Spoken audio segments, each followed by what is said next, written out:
নমস্কার, আমি শ্রেয়সী শর্মা। আমি একজন ক্লিনিক্যাল সাইকোলজিস্ট। অধিকাংশ ক্ষেত্রে আমরা এটা দেখতে পাই, আমরা যেন আমাদের ইমোশনের ওপর কোনো রকম নিয়ন্ত্রণ রাখতে পারি না।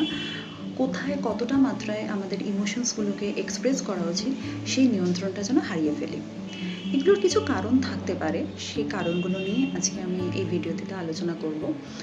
প্রথমত হচ্ছে, যখন আমরা খুব ইমোশনাল বা খুব নেগেটিভ ইমোশন ফিল করে থাকি, সেই সময় আমরা চাই সেই ইমোশনটাকে কারোর কাছে গিয়ে এক্সপ্রেস করার, যাতে আমি একটু কমফোর্টেবল ফিল করতে পারি, আমি একটু কাম হতে পারি। তো আমরা তখন কি করি, যে মানুষটাকে আমি সিলেক্ট করছি, হয়তো সেই মানুষটার সাথে থাকলে আমি হয়তো কমফোর্টেবল ফিল করব বলে মনে করছি, সেই মানুষটার কাছে গিয়ে যখন আমি আমার ইমোশনটাকে এক্সপ্রেস করছি, সে হয়তো আমাকে সেই সময় ইগনোর করলো। ইগনোর করার কিছু কারণ হতে পারে, এক হয়তো সে নিজেই হয়তো স্ট্রেস আছে, তাই স্ট্রেসের মধ্যে দিয়ে যাচ্ছে, তাই জন্য সে আমাকে ইগনোর করেছে সেই সময়। এছাড়া তার হয়তো নিজস্ব কিছু বিলিফ সিস্টেম আছে, সে হয়তো এটা ভাবছে যে সে যদি আমার এই নেগেটিভ ইমোশনসগুলোকে ভ্যালিডেট করে, সে যদি আমার এই ইমোশনসগুলোকে গ্রহণ করে, তাহলে হয়তো পরবর্তী সময় আমি তার কাছে আরও বেশি বেশি করে ইমোশনটাকে এক্সপ্রেস করব, আমি হয়তো পরবর্তী সময় আরও বেশি করে ইমোশনাল হয়ে যাব। তাই জন্য সে আমার ইমোশনসগুলোকে ভ্যালিডেট করতে নিজেকে বিরত রাখে। এছাড়া অনেক সময় কিছু কিছু মানুষ আমার ইমোশনসগুলোকে যদি রিজেক্ট করে এরকম কিছু বলার মাধ্যমে, যে তুমি হয়তো খুব বোকা বোকা বিহেভ করছো, তুমি একটুতেই ইমোশনাল হয়ে যাচ্ছ আজকাল, এতটা ফ্রাস্ট্রেট হওয়ার মতন কিছু নেই, এতটা সেন্সিটিভ হওয়ার মতন কিছু নেই, বড্ড বাচ্চা বাচ্চাভাবে বিহেভ করছো, তাহলে সেক্ষেত্রেও কিন্তু আমরা অনেকটা বেশি রিজেক্টেড ফিল করব, আর আমরা নিজেদের ইমোশনসগুলোকে ঠিকঠাকভাবে নিয়ন্ত্রণ করতে পারবো না।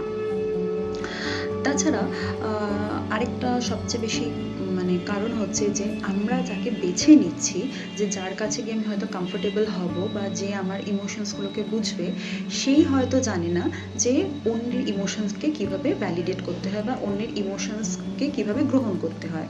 সেই হয়তো জানে না যে কেউ যদি ইমোশনালি ডাউন থাকে, খুব ড্রেন ফিল করে ইমোশনালি, তাহলে তাকে কীভাবে কমফর্ট ফিল করাতে হয়। কারণ হয়তো অতীতে সেও হয়তো যখন কোনো নেগেটিভ ইমোশন ফিল করেছিল, সেও হয়তো কারোর কাছে হেল্প সিক করতে গেছিলো, আর প্রতিবারই হয়তো সেও রিজেক্টেড হয়েছে, ইগনোরড হয়েছে, তাই জন্য সে কখনো বুঝতেই পারেনি যে কেউ যদি ইমোশনালি ড্রেন থাকে, তাহলে তাকে কীভাবে কমফর্ট ফিল করাতে হয়। এছাড়াও কেউ যদি আমাকে আমার ইমোশনসগুলোকে বোঝার বদলে কনস্ট্যান্টলি কমেন্ট করতে থাকে যে তোমার ইমোশনসে ফিল করা প্যাটার্নগুলোকে চেঞ্জ করতে হবে, তোমার অ্যাকশনসগুলোকে রিয়াকশনসগুলোকে চেঞ্জ করতে হবে, বাট সে কোনো ক্লু দিচ্ছে না যে কিভাবে চেঞ্জ করতে হবে, সেক্ষেত্রেও কিন্তু আমরা অনেকটা বেশি আউট অফ কন্ট্রোল ফিল করতে পারি। এবার যেহেতু আমরা আউট অফ কন্ট্রোল হয়ে যাচ্ছি, তখনই অপোজিট ব্যক্তিটি কিন্তু আমাদের ওপর গিভ আপ করে দিচ্ছে। তখন গিয়ে আমরা আরও বেশি ইমোশনালি রিজেক্টেড হয়ে যাচ্ছি, আরও বেশি ফিল করছি যে আমাকে অ্যাকসেপ্ট করা হচ্ছে না, আমরা অনেকটা বেশি তখন আরও কষ্ট পাচ্ছি, আমাদের রাগের জায়গাটাও অনেকটা বেশি বেড়ে যাচ্ছে।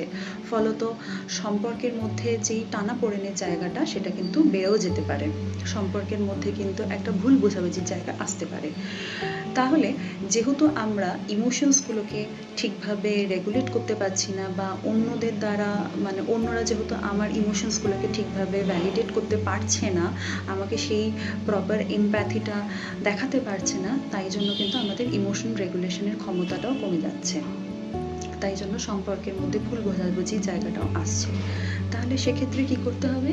সেক্ষেত্রে জানতে হবে যে নিজের ইমোশনসগুলোকে কিভাবে রেগুলেট করতে হবে উইদাউট এনিওয়ানস হেল্প। কেননা নিজের ওয়েলবিংটা কিন্তু নিজের হাতে। আমরা খুব সহজেই কিন্তু অন্যদেরকে ব্লেম করে দিই যে তোমার জন্য আজকে আমার এই ধরনের অ্যাকশনস, তোমার রিয়াকশনটার জন্যই আমার এই অ্যাকশনটা এসছে। কিন্তু আমরা যদি নিজেদের থট প্রসেসের ওপর একটু যদি কনসেন্ট্রেট করি, আমরা যদি নিজেদের আবেগগুলোকে কীভাবে কন্ট্রোল করতে হয় এগুলো যদি একটু শিখে নিই, সেক্ষেত্রে কিন্তু আমরা অনেকটা ভালো অ্যাডজাস্ট করতে পারবো। তাহলে সেটা কীভাবে করা যেতে পারে? সেটা করা যেতে পারে, ফার্স্ট অফ অল আমরা যদি একটু একটা সেফ জোন খুঁজে নিই, সেফ জোন ক্রিয়েট করে নিই নিজেদের জন্য, যে সেই সেফ জোনের মধ্যে কী থাকতে পারে, কিছু বেসিক সেলফ কেয়ারের জায়গা থাকতে পারে, আমাদের কিছু পছন্দের অ্যাক্টিভিটিকে আমরা ইনক্লুড করতে পারি। যে আমার যখন মন খারাপ লাগছে বা আমার খুব রাগ হচ্ছে, সেই সময় আমি নিজেকে একটু আলাদা রাখলাম, নিজের ইমোশনসগুলোকে এক্সপ্রেস হওয়ার জন্য, নিজের ইমোশনসগুলোকে হিল হওয়ার জন্য একটু নিজেকে টাইম দিলাম। সেগুলো করার মাধ্যমে কিন্তু আমি নিজেকে কিন্তু একটু কমফোর্ট ফিল করাতে পারি। আর যদি মনে হয় যে অন্য মানুষের কাছে ভ্যালিডেশন পেতে গেলে আমার ভুল বোঝাবুঝিটাই বেড়ে যাচ্ছে, তাহলে সেক্ষেত্রে কিন্তু আমরা একটা সম্পর্কের মধ্যে হেলদি বাউন্ডারি ক্রিয়েট করতে পারি। পরবর্তী ভিডিওতে আমরা জানবো যে কিভাবে হেলদি বাউন্ডারি ক্রিয়েট করতে হয়। ধন্যবাদ।